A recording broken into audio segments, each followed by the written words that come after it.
안녕하십니까. 오늘은 사기를 당한 사람의 잘못도 있다에 대해서 얘기 나눠보도록 하겠습니다. 살다 보면 남으로부터 사기를 당할 때도 있다. 그럼 사기꾼과 사기를 당한 사람 중 누가 더 마음이 아플까? 당연히 사기를 당한 사람이다. 사기꾼을 어떻게 잡아 죽이지 하고 원통함 때문에 잠도 못 잘 정도로 고통스러울 것이다. 그럴수록 속만 타고 해결되는 건 아무것도 없다. 다만 사기꾼은 경찰에게 잡힐까봐 조금 조마조마할 뿐이다. 하지만 큰 충격을 받지 않아도 될 작은 피해라면 이를 전화위복의 계기로 삼는다면 어떨까? 나중에 더 큰 사기를 당하지 않도록 하기 위해 미리 사자가 온 곳이라고 생각하는 것은 어떨까? 내가 모자라서 남에게 사기를 당했구나. 내 잘못을 일깨워주기 위해 사기꾼이 왔구나.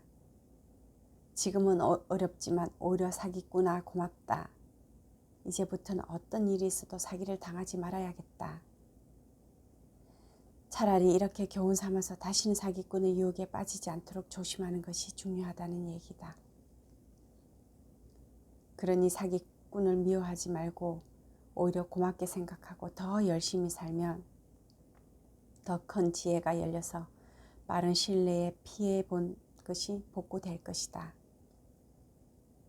그렇지 않고 주저앉아서 사기당한 것을 계속 원탕해 하거나 고통을 되씹는 건 오히려 건강만 해칠 뿐 자신에게 전혀 도움이 되지 않는다. 사기 당하는 것도 깊이 생각해 보면 자신의 무지로 인한 결과이다. 사기를 당한 사람의 잘못도 있다는 뜻이다. 하지만 이를 계기로 앞으로 대처를 잘 한다면 지혜가 생겨서 다시는 사기꾼이 근처에도 오지 못할 것이다. 왜 그럴까? 사기꾼은 자기로 인해 사기를 당한 사람은 이미 지혜를 터득했기 때문에 다시는 사기가 먹히지 않는다는 것을 미리 알고 있기 때문이다. 그런데 세상은 희한하게도 사기를 당한 적이 있는 사람이 사기를 또 당한다는 통계가 많다. 도대체 그 이유가 뭘까? 간단하게 설명하자면 사기 당한 걸 빨리 포기하지 못하고 거기에 자꾸 미련을 두기 때문이다. 이를 안 또 다른 사기꾼이 기회를 노리기 쉽다. 이때는 대개 처음보다 더 큰 사기를 당한다. 놀랍게도 이것이 우리가 살고 있는 이 사회의 현실이다. 그러므로 사기를 당한 후에는 사기꾼을 원망하지 말고 자신이 왜 사기를 당했는지 그 이유를 파악하는 것이 더 중요하다. 그렇게 되면 어떤 사람이 사기꾼인지 한눈에 알아볼 수 있는 지혜가 열리게 된다.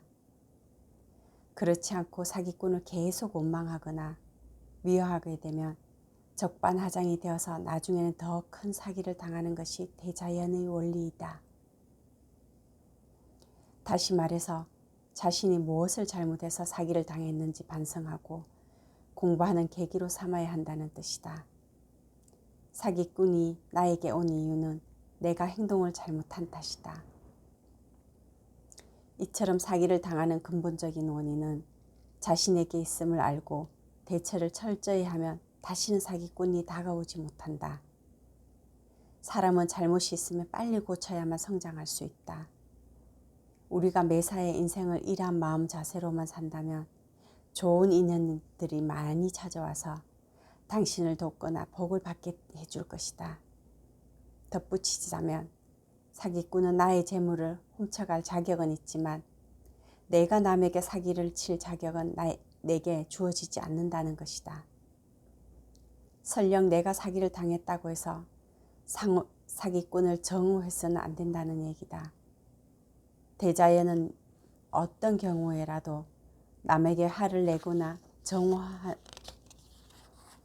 정오하는 사람에게 절대로 복을 주지 않는다.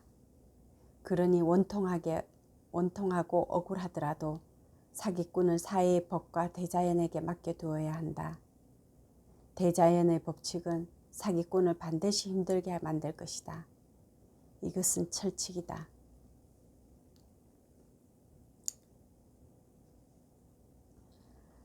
사기꾼이든 무엇이든 간에 어떤 일을 내가 당하게 되면 그것은 다 나의 무지에서 온 피해라고 봐야 할 것 같습니다.